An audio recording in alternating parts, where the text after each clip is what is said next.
born to be wild, especially in the company of the sun, sand and the open road. That's the new Royal Enfield Continental GT Cafe Racer, combining old world authentic macho looks with the modern biking experience. Cafe racing was a popular biking culture, especially in the United Kingdom, where motorcycling enthusiasts used to ride from one cafe to another. And the fun part was that cafe racers would be customized by each biker to look distinctive, lighter and faster. Now, the first factory-produced cafe racer was way back in 1965 by Royal Enfield, and now we are here in hot Goa to test ride the new Continental GT Cafe Racer from Royal Enfield. Now, the strategy for the launch of this bike is very different from the other bikes of Royal Enfield.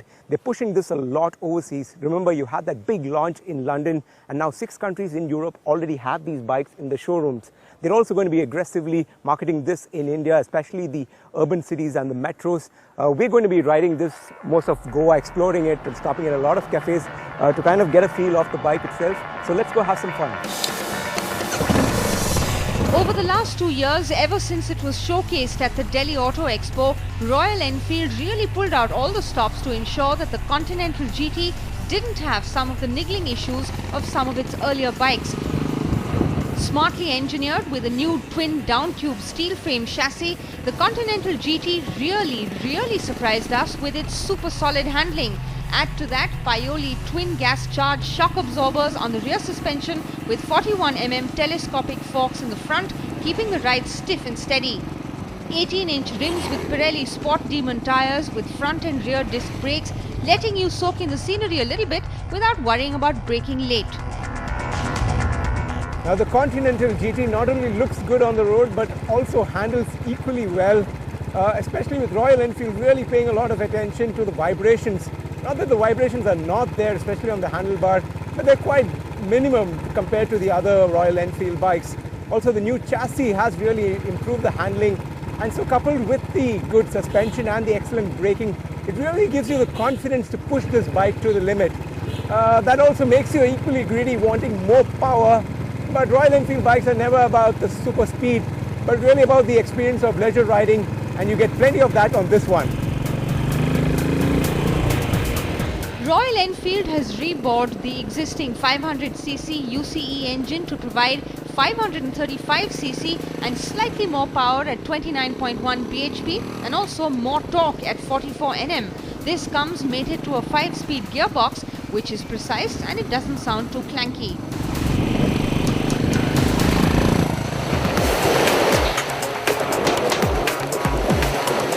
Just to make the Cafe Racer design a little bit more fun and funky, Royal Enfield unveiled a refreshed new yellow in addition to that racy red.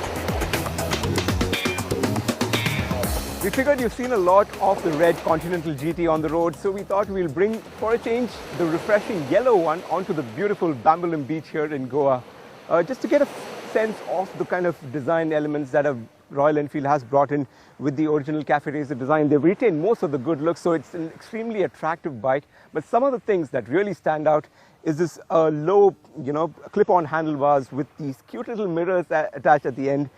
Also, the slim, elongated tank really makes it really stand out.